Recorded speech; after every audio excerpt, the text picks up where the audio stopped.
नमस्कार दोस्तों, मैं अक्षत आपका मेरे चैनल एजुकेशन मास्टर में हार्दिक स्वागत करता हूं। और आज जो चैप्टर हम स्टडी करने वाले हैं वो केमिस्ट्री क्लास 10th का metals and non metals chapter 3 है। देखिए, चैप्टर बहुत ही इजी है, पिछले चैप्टर से काफ़ी रिलेटेड है। अगर आपने चैप्टर 2 पढ़ा है तो आप चैप्टर 3 को काफ़ी आसानी से और काफ़ी मतलब ईजीएस्ट वे में लर्न कर सकते हैं। तो चलिए कुछ टिप्स और ट्रिक्स के साथ इस चैप्टर को हम स्टार्ट करते हैं। तो देखिए, चैप्टर का नेम जैसे ही आपको शुरू आता है, मेटल्स एंड नॉन मेटल्स, इसके बाद ये बेस्ड ऑन फिजिकल प्रॉपर्टीज़ हो। देखिए, हम क्या करते हैं, मेटल्स को व्हाट वी डू इज हम जो मेटल्स होते हैं उनको ग्रुप करते हैं किसमें, on the base of their physical properties and on the base of their chemical properties. Physical और केमिकल के बेस पर हम उसे डिवाइड करते हैं। तो पहले हम फिजिकल प्रॉपर्टीज़ के बेस पर उसे देखेंगे। देखिए, फिजिकल प्रॉपर्टीज़ के बेस पर क्या क्या आ जाता है, ठीक है, हम देखते हैं। देखिए, फिजिकल प्रॉपर्टीज़ में आप देखेंगे यहाँ पर लिखा है, जैसे कि मैं NCERT यहाँ पे आपको दिखवा रहा हूँ, और NCERT में यहाँ पे आपको साफ तो दोस्तों मैं आपको बता रहा था किस तरीके से मेटल्स को यहाँ पर डिवाइड किया जाता है on the basis of their physical properties के बेसिस पे और उनके केमिकल प्रॉपर्टीज़ के बेसिस पे। तो फिजिकल प्रॉपर्टीज़ में क्या क्या आ जाता है, मैलिएबिलिटी, डक्टिबिलिटी, लस्ट्रनेस, सोनरिटी, इन सब के मतलब क्या होते हैं ये मैं आपको बताता हूँ। देखिए, सबसे पहले मैंने आपको बताया मैलिएबिलिटी, है ना। अब मैलिएबिलिटी क्या होता है, मैंने आपको वही पेज खोला हुआ है जहाँ पे आपको मैलिएबिलिटी के बारे में बताया गया है। मैलिएबिलिटी ये होता है कि जो कुछ मेटल्स की ये एबिलिटी होती है कि वो उन्हें जब हम पीटते हैं, किसी भी मेटल से उसे पीटेंगे तो वो क्या करेंगे, जब हम उसे पीटेंगे तो वो थिन शीट में आपको कन्वर्ट हो जाएंगे। आप इसे कहेंगे कि थिन शीट में आ जाएंगे। तो जो थिन शीट में आ गए, अब ऐसे मेटल्स होते हैं, हर मेटल ऐसा नहीं होता है ना, हर मेटल ऐसा नहीं होता, लेकिन काफ़ी सारे मेटल होते हैं जो थिन शीट में लाए जा सकते हैं। तो उस प्रॉपर्टी को जिससे कि वो थिन शीट में लाए जा सकते हैं उसे हम कहते हैं मैलिएबिलिटी। हम इसे प्रॉपर्ली कैसे डिफाइन कर सकते हैं, हम इसे कह सकते हैं some metals can be beaten into thin sheets, this property is called malleability. मैं आपको हाईलाइट करके बताता हूँ ये कहाँ दिया है, देखिए, ठीक है। तो इतना सा है। उसके बाद आपको इसी में दे रखा है डक्टिबिलिटी के बारे में। सबसे बढ़िया मेटल डक्टिबिलिटी के लिए मैं आपको बता देता हूँ, जिसका नाम है गोल्ड, राइट।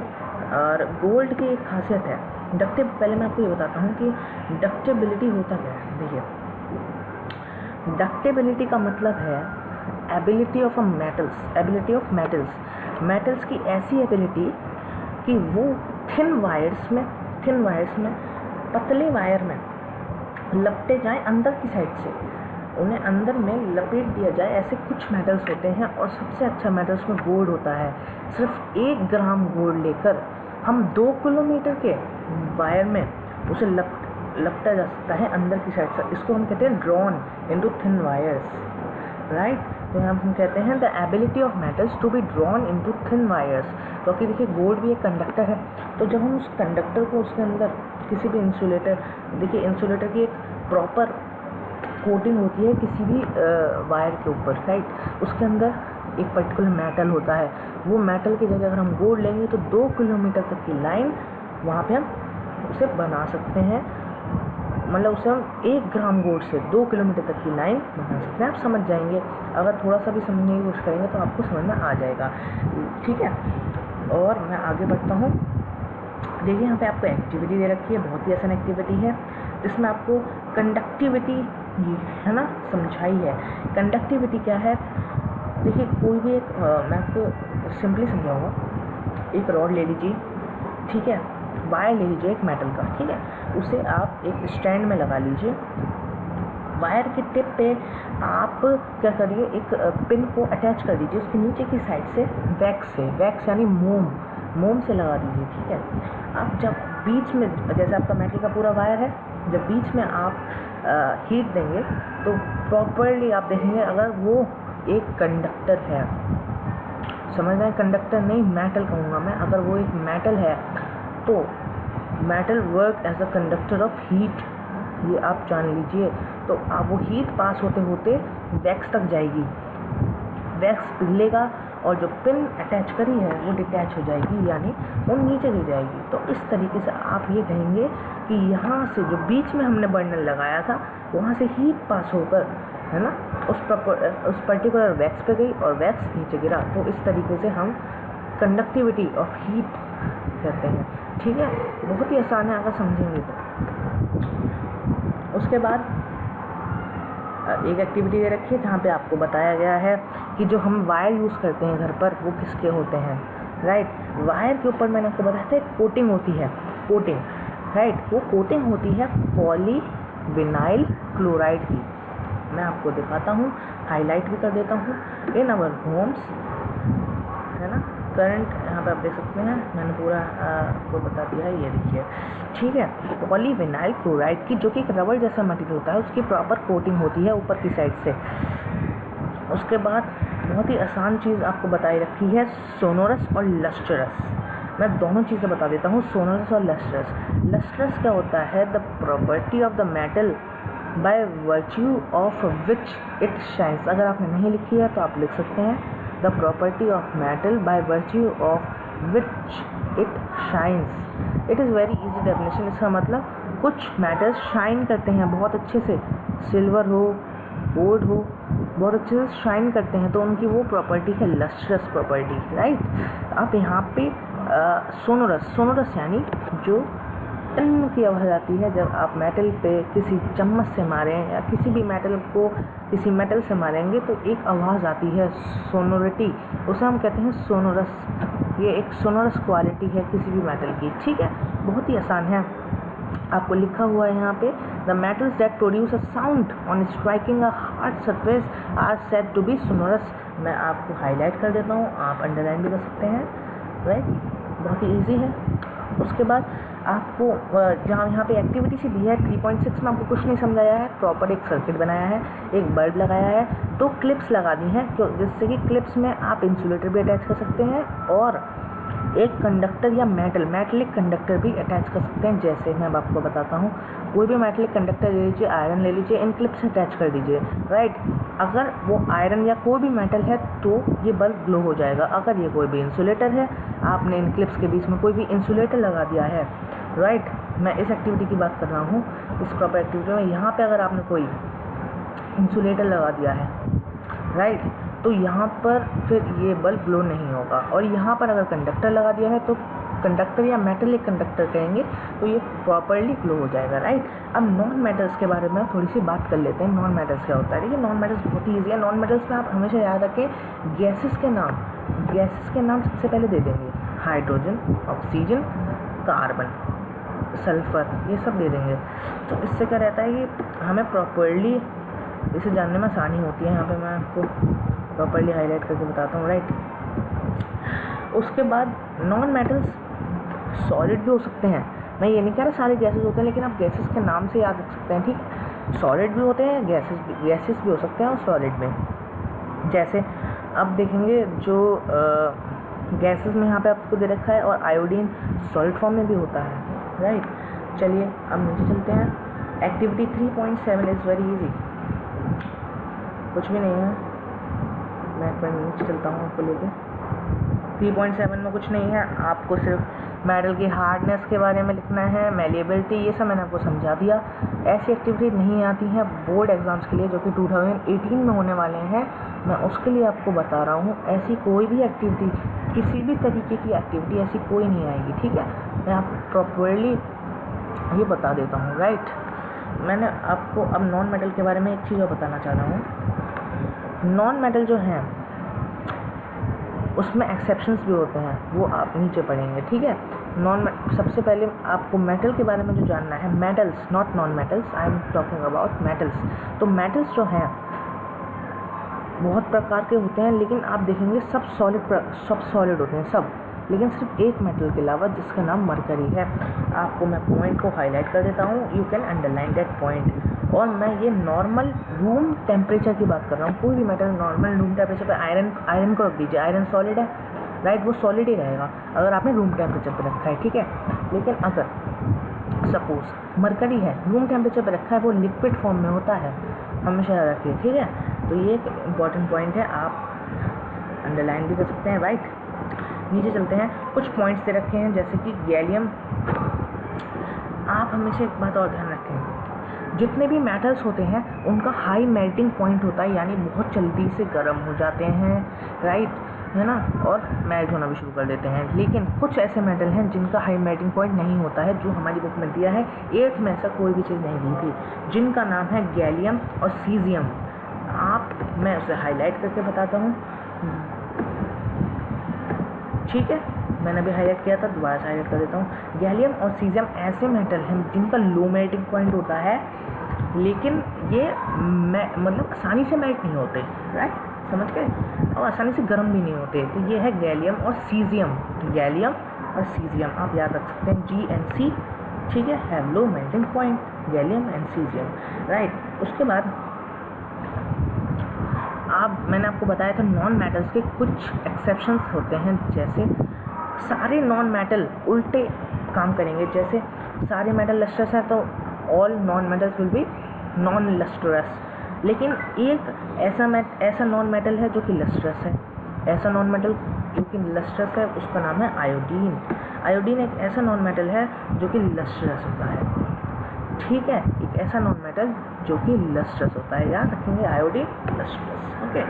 आप इसे लिख के भी याद कर सकते हैं, वरना आप डायरेक्ट याद हो जाएगा, क्योंकि 8th में हम इन सबको पढ़ चुके हैं। उसके बाद कार्बन एक ऐसा नॉन मेटल है जो कि डिफरेंट फॉर्म में होता है। मैंने आपको शुरू में बताया था एलोट्रोप, अगर मैंने नहीं बताया था, सॉरी अगर मैं भूल गया कि मैंने आपको बताया था या नहीं, लेकिन एलोट्रोप्स होता है, इसका मतलब इनकी डिफरेंट फॉर्म्स होती हैं। तो कार्बन एक ऐसा नॉन मेटल है जिसके डिफरेंट फॉर्म्स हैं, समझ रहे हैं। तो वो फॉर्म्स भी मैं आपको बताता हूँ। जैसे carbon is a non metal that can exist in different forms. जैसे अब उसकी हर फॉर्म को हम एलोट्रोप कहेंगे, है ना, कार्बन की हर फॉर्म को। जैसे कार्बन के बहुत सारे एलोट्रोप्स होते हैं, जैसे कि डायमंड बहुत हार्ड होता है, hardest natural substance in the world, hardest natural substance in the world is diamond. उसके बाद हम देखेंगे इसका बहुत ही हाई मेल्टिंग पॉइंट होता है और बॉइलिंग पॉइंट भी हाई होता है, इसका मतलब मेटल है।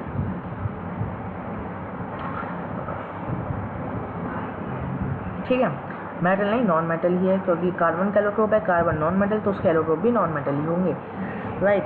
उसके बाद हम देखेंगे ग्रेफाइट सब जानते हैं, पिछली बार हमने आपको पढ़ा था, जब हम इलेक्ट्रोलाइसिस करते हैं तो आपको 8th में एक्टिविटी कराई होगी जिसमें आपको 2 पेंसिल से लगाया होगा, इलेक्ट्रोड्स पे 2 पेंसिल से कनेक्ट किया होगा, यानी पेंसिल की जो नोक होती है ना, वो नोक ग्रेफाइट की बनी होती है। तो वही बताने की कोशिश करी है कि जो ग्रेफाइट है वो भी एक कार्बन का ही एलोट्रोप है, जो कि काफ़ी अच्छा कंडक्टर इलेक्ट्रिसिटी का। हम देखते हैं कि किस तरीके से वहाँ पे बबल्स उठते हैं, तो बबल्स के उठ रहे हैं यानी इलेक्ट्रिसिटी तो जा रही है, उससे पास हो रही है। तो एक तरीके से हम कह सकते हैं एक ऐसा नॉन मेटल जो एक कंडक्टर भी है, वो है ग्रेफाइट, राइट। इसका काफ़ी मटेरियल आपको 10th में भी मिलता है। देखिए एल्कली मेटल्स में कुछ खास नहीं है। एल्कली मेटल्स जैसे लिथियम, सोडियम, पोटेशियम।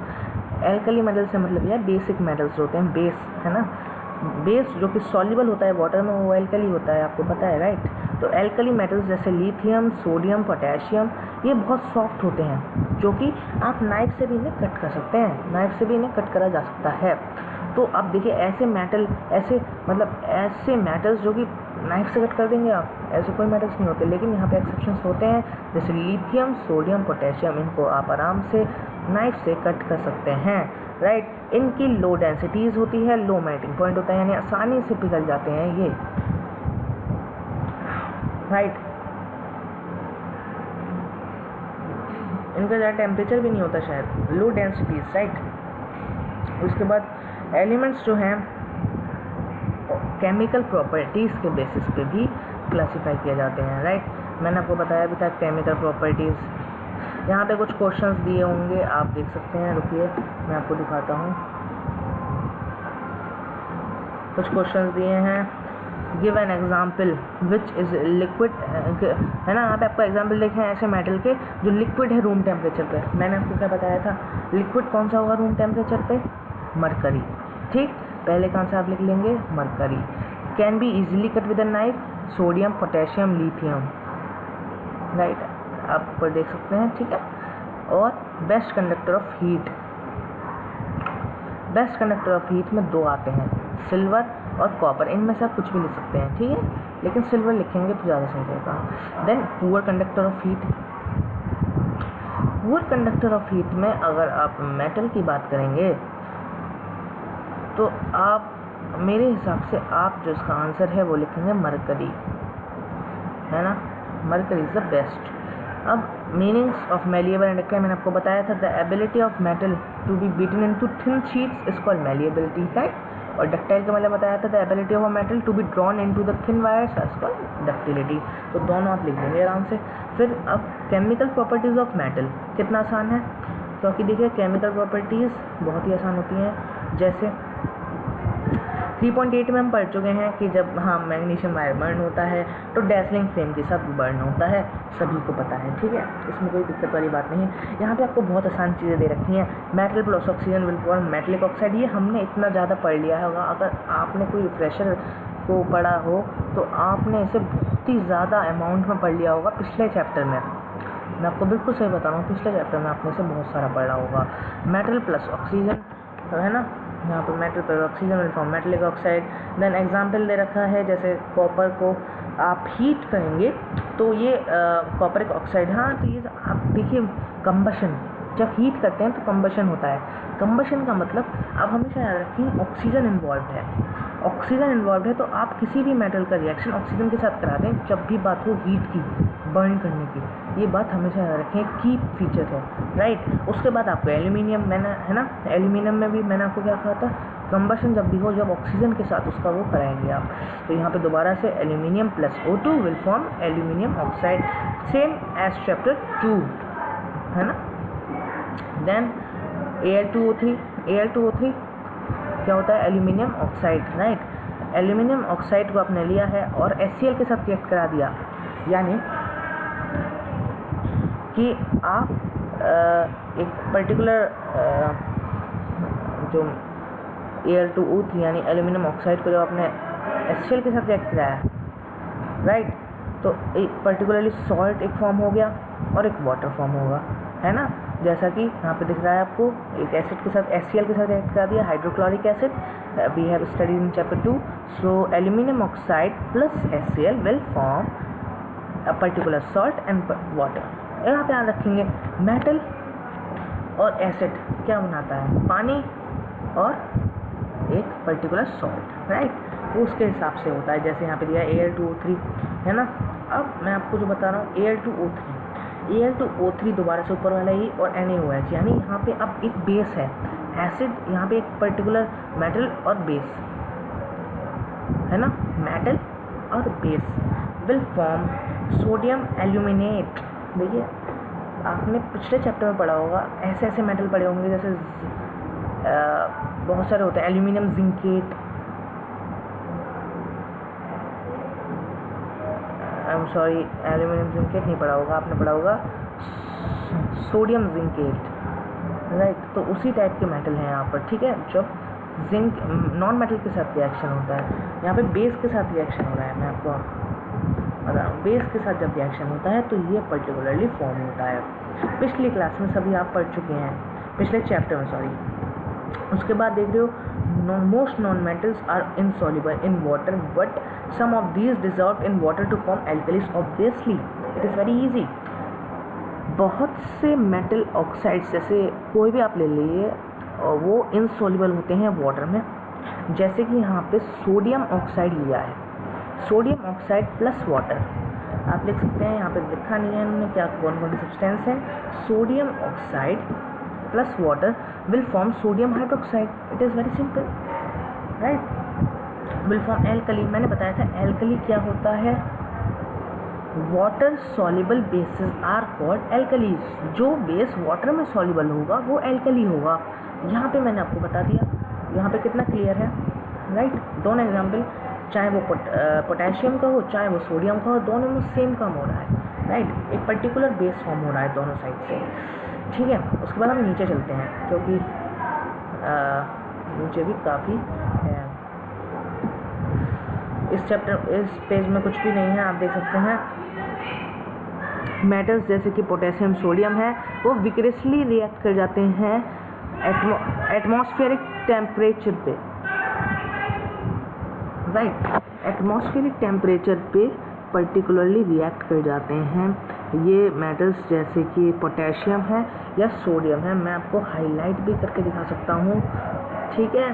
तो क्यों रिएक्ट कर जाते हैं, जैसे कि आपने सोडियम है उसे एटमॉस्फेरिक टेम्परेचर पे रखा, जल जाएगा, right, it will burn. Same देखेंगे, हैंस तो उन्हें प्रोटेक्ट करने के लिए, है ना। तो देखो मैंने पूरा यहाँ पे मैं अंडरलाइन कर देता हूँ, अब पढ़ता हूँ। Hence to protect them and to prevent accidental fires they are kept and immersed in kerosene oil. इसका मतलब ये, जिससे कि वो एटमॉस्फेयर में रिएक्ट ना कर जाए, तो इसलिए उन्हें केरोसिन में डुबा के रखते हैं, ठीक है। केरोसिन में वो फिर रिएक्ट नहीं करेगा, ठीक है। तो at ordinary temperature the surface of metal such as magnesium, aluminium, zinc, lead are covered with a thin layer of oxide. हमने पिछले चैप्टर में पढ़ा था, आपको बोला था कि मैग्नीशियम ऑक्साइड को क्लीन करके आप क्यों जलाते हैं, क्यों, क्योंकि मैग्नीशियम वायर को बता रहा हूँ क्यों, क्योंकि मैग्नीशियम वायर में पर्टिकुलरली या तो मैग्नीशियम ऑक्साइड या मैग्नीशियम कार्बोनेट की लेयर पर चढ़ जाती है, तो उसे छुटा के फिर उसे जलाया जाता है, वरना जलेगा नहीं, ठीक है। तो यही है, यहाँ पे आपको अच्छे से समझाने की कोशिश करी गई है, ठीक है। फिर आपको ये बताया है the protective oxide layer prevents the metal from further oxidation. एक बात और, जो ऑक्साइड की लेयर बनेगी वो फर्दर ऑक्सीडेशन नहीं हो पाएगा उसका, राइट। तो आयरन है ना, ये तो बात है ही, तो इसलिए हम इसे हटाते हैं फिर बर्न करते हैं, राइट। उसके बाद मैं कहाँ पे हूँ, मैं आपका कर्सर ले आता हूँ फिर आपको बताता हूँ, ठीक है।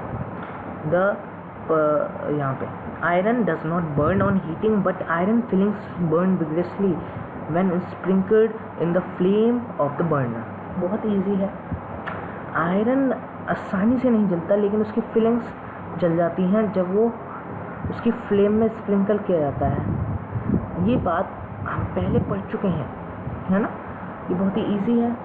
ये तो बात ध्यान रखने की है कि आयरन फिलिंग्स जो है वो एकदम से बर्न होता है जब उसे आप फ्लेम में स्प्रिंकल कर देंगे, क्योंकि छोटी अमाउंट में फटाफट बर्न होगा, है ना। और दूसरी बात, उसके इंटरमॉलिक्यूलर स्पेसेस जो होते हैं ना, है ना, उनका भी एक चक्कर है, क्योंकि इंटरमॉलिक्यूलर स्पेस आयरन के किसी पीस में बहुत स्ट्रॉन्ग होते हैं, लेकिन आयरन फिलिंग के टुकड़े हैं उसके, तो उसमें तो वो आसानी से बर्न होता है, ये चक्कर है। उसके बाद copper does not burn but the hot metal is coated with a black coloured layer of copper oxide. अब आप देखें, कॉपर नहीं जलता है, क्यों? कॉपर नहीं जलता है, लेकिन जो हॉट मेटल है ना, उसे ब्लैक कलर की लेयर चढ़ जाती है। कॉपर ऑक्साइड के कलर ब्लैक होता है, उस पर चढ़ जाती है लेयर, अगर आप उसे एटमॉस्फेरिक टेम्परेचर पर रखेंगे तो चढ़ जाती है ना, तो वो हॉट होता है। ये बात ध्यान रखने की है, तो ध्यान रखना होता है जब हम कॉपर को छूते हैं। देखिए, copper does not burn but the hot metal is coated, ठीक है, तो यहाँ पे आपको ध्यान रखने की जरूरत है। दूसरी बात, silver and gold do not react with oxygen even at high temperature. Silver और गोल्ड जो है वो ऑक्सीजन के साथ रिएक्ट नहीं करते, चाहे कितना भी हाई टेम्परेचर हो। बहुत ही ज़रूरी पॉइंट है, ये आप ध्यान रखें। सिल्वर और गोल्ड कभी भी रिएक्ट नहीं करते ऑक्सीजन के साथ, चाहे कितना भी हाई टेम्परेचर हो। ये आप लिख सकते हैं एजी कभी आपने सुना है कि आसानी से रिएक्ट कर गए वो हाई टेम्परेचर पे, है ना। तो ये ध्यान रखना है। एक्सेप्शंस होते हैं, केमिस्ट्री में एक्सेप्शंस भी होते हैं और कुछ आपसे एसोसिएट भी करते हैं, ठीक है। तो आप देख लीजिए, सिल्वर और गोल्ड, है ना, ऑक्सीजन के साथ रिएक्ट नहीं करते, चाहे उन्हें हीट कर दें। अगर आपने सिल्वर ली, उसे हीट किया, तो ऑक्सीजन के साथ रिएक्ट नहीं करेंगे। मैं ये बताने की कोशिश कर रहा हूँ। ऐसे ही गोल्ड को आपने रखा, उसे हीट किया, तो वो भी ऑक्सीजन के साथ रिएक्ट नहीं करेगा, राइट। ठीक है, अब चलते हैं एनोडाइजिंग। एनोडाइजिंग क्या है? सिंपल है।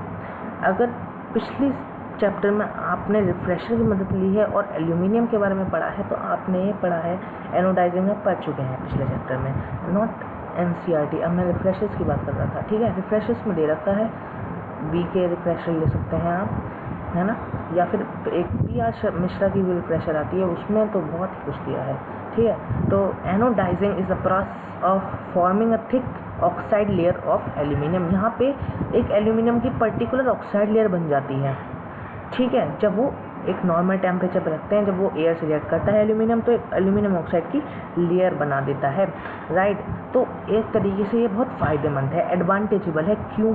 फर्दर कोरोजन यानी कि एक पर्टिकुलर ऑक्साइड की लेयर बन जाती है जिससे अंदर जंग खाने लगता है कोई भी मेटल, तो वो नहीं होता। तो इसलिए मैं कह रहा हूँ यहाँ बहुत ज़रूरी है, क्योंकि देखिए मेटल को प्रोटेक्ट रखना ज़रूरी है, वरना जंग खा जाएगा। तो इसलिए एल्यूमिनियम ऑक्साइड एक कोटिंग कर देता है जिससे कि फर्दर कोरोजन नहीं होता, है ना। और आप देखोगे कि ऑक्साइड लेयर थिकर भी हो जाती है, चाहे कितनी भी थिक हो जाए तो वो प्रोटेक्ट रहता है अंदर का मेटल। यहाँ पे साफ साफ लिखा है ना, साफ साफ लिखा हुआ है, मैं आपको अंडरलाइन करके बता देता हूँ, हाईलाइट कर देता हूँ। और the resistance can be improve further by making the oxide layer thicker during anodising. Anodising के समय होता क्या है, clean aluminium particle is made the anode and is electrolysed with dilute sulphuric acid. तो क्या करते हैं एनोडाइजिंग के समय, एनोडाइजिंग से नाम याद आ रहा है एनोड, एनोड हमने पढ़ा है, right. Anode is positive terminal and cathode is negative terminal. Electrolysis process पढ़ा है, प्रॉपर्ली 2 इलेक्ट्रोड्स लेते हैं, कैनोड कैथोड, उससे एक वायर प्रॉपर्ली हम ज्वाइन करते हैं और फिर जो पर्टिकुलर मेटल हैं उनके हिसाब से इवोल्यूशन ऑफ गैसेस होता है, ठीक है। तो आप देखेंगे एनोडाइजिंग में क्या होता है, क्लीन एल्यूमिनियम आर्टिकल को एनोड बना देते हैं, ठीक है, उसे एनोड बना दिया। और डाइल्यूट सल्फ्यूरिक एसिड जो कि सॉल्यूट है, सॉल्यूट इस समय क्या है, डाइल्यूट सल्फ्यूरिक एसिड, एक particular solute dilute sulphuric acid है, वहाँ पर एनोड क्या है, इलेक्ट्रोलाइसिस का डायग्राम आप देख सकते हैं, वहाँ पर आप समझ जाएंगे। तो एनोड को ले लीजिए, क्या, एल्यूमिनियम, तो वहाँ पर जब आप करेंगे तो the gas evolve at the anode, जो एनोड से गैस निकलेगी, है ना, with aluminium to make a thicker protector, तो वो एक ऐसी गैस होगी जो एल्यूमिनियम को प्रोटेक्ट करेगी, एक ऑक्साइड लेयर बना देगी। तो that is what we are called anodising, है ना। This oxide layer can be dyed easily to give aluminium articles an attractive finish.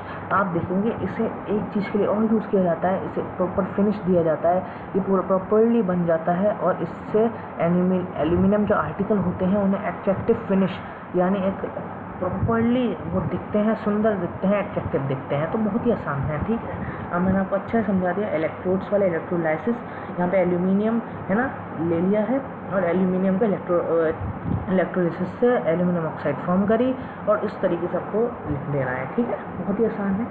अगर आप देखेंगे मैं पूरा अंडरलाइन कर देता हूँ, anodising it is very easy, जब तक हम नीचे चलते हैं, ठीक है। तो यहाँ लिखा है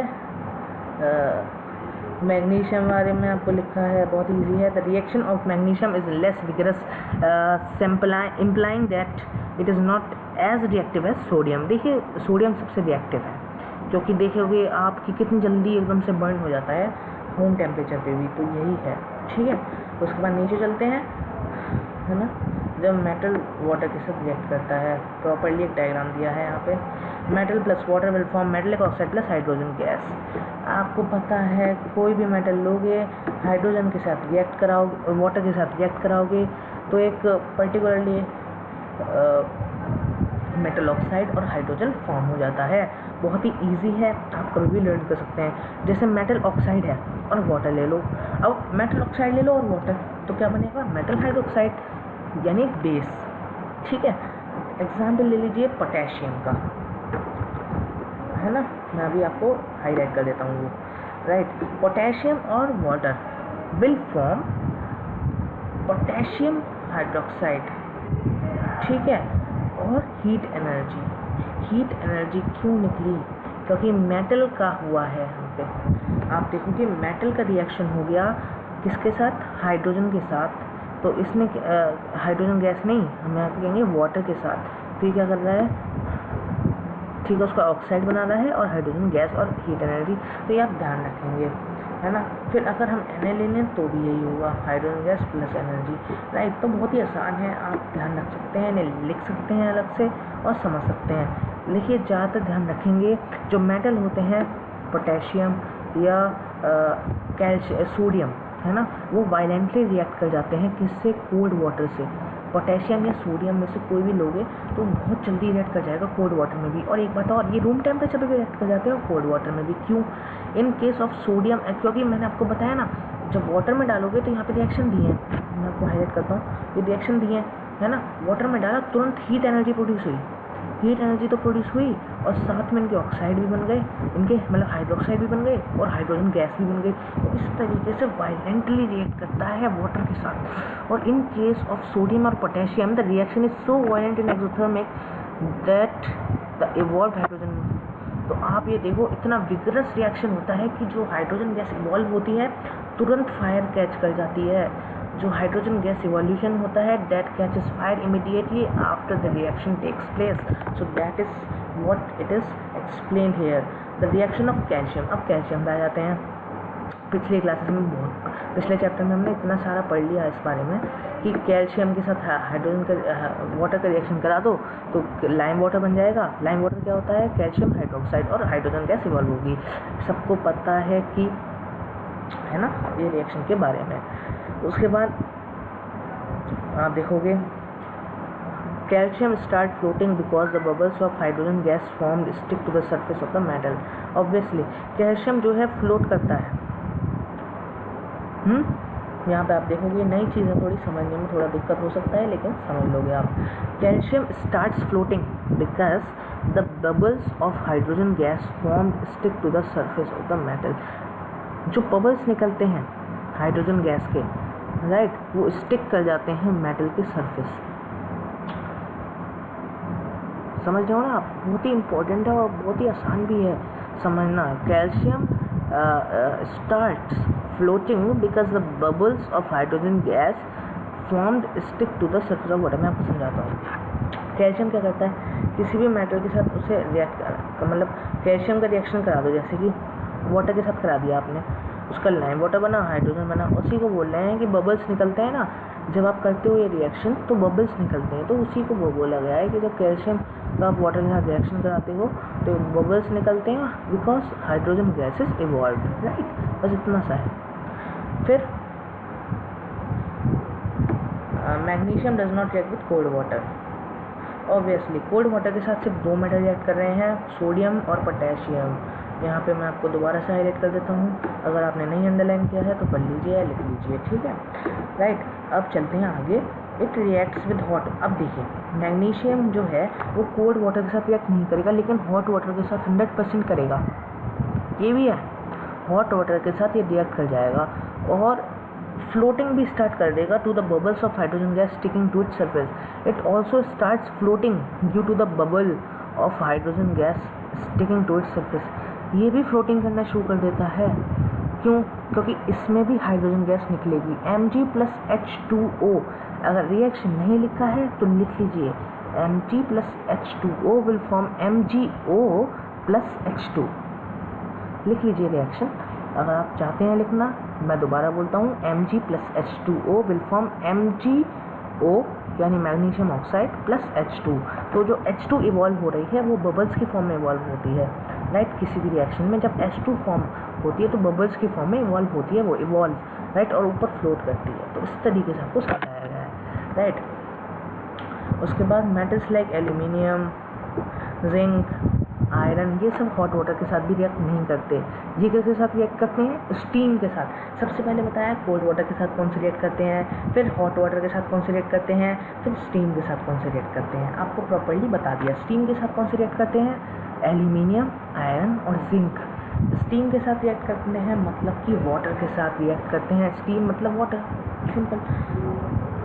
जैसे एल्यूमिनियम ले लीजिए, एल्यूमिनियम का वाटर के साथ करेंगे तो एल्यूमिनियम ऑक्साइड और H2 का इवोल्यूशन वही सेम, राइट। फिर से आयरन ले लीजिए, आयरन के साथ H2 का करेंगे वही फेरिक, यहाँ पे आपको दिख रहा है, हाँ, फेरिक ऑक्साइड और hydrogen same, hydrogen gas evolution is, है ना, यहाँ पे important, when any metal is immersed in water, जब भी कोई भी मेटल आप कहते हैं कि किसी भी वाटर में इवॉल्व होगा या मतलब डाला जाएगा तो उसमें इवोल्यूशन ऑफ हाइड्रोजन गैस होगा, 100% होगा। ठीक है, ये बात ध्यान रखेंगे।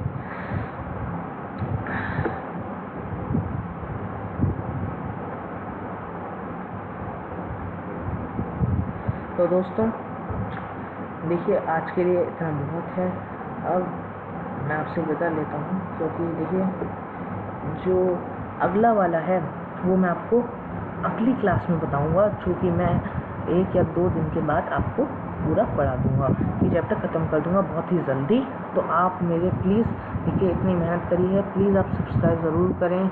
और मेरे जितने भी लेसन्स हैं, देखिए सिर्फ इसी सब्जेक्ट पर नहीं, आपको मेरे लेसन्स मैथ्स और फिज़िक्स, मतलब मैथ्स और एसएसटी में भी मिलेंगे, और साइंस, मैथ्स, साइंस और एसएसटी, और कभी कभी इंग्लिश पर भी आपको मेरे लेसन्स मिल जाएंगे। आप ज़रूर चेकआउट करें, और एजुकेशन मास्टर को प्लीज़ सब्सक्राइब करें।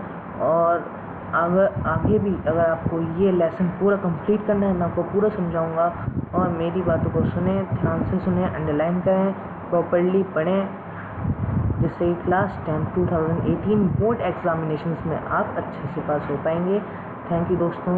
एंड आपको एक चीज़ और बता देता हूँ मैं कि देखिए सब्सक्राइब करने में कोई पैसे तो जाते नहीं हैं, तो प्लीज़ सब्सक्राइब कर दीजिए। और अगली बार से मेरी वीडियोज़ अगर आप सबसे पहले चाहते हैं तो मैं दोबारा से कहूँगा, प्लीज़ सब्सक्राइब करें और लाइक, कमेंट और शेयर ज़रूर करें मेरी वीडियो। दोस्तों चलिए आपसे विदा लेते हैं। Thank you.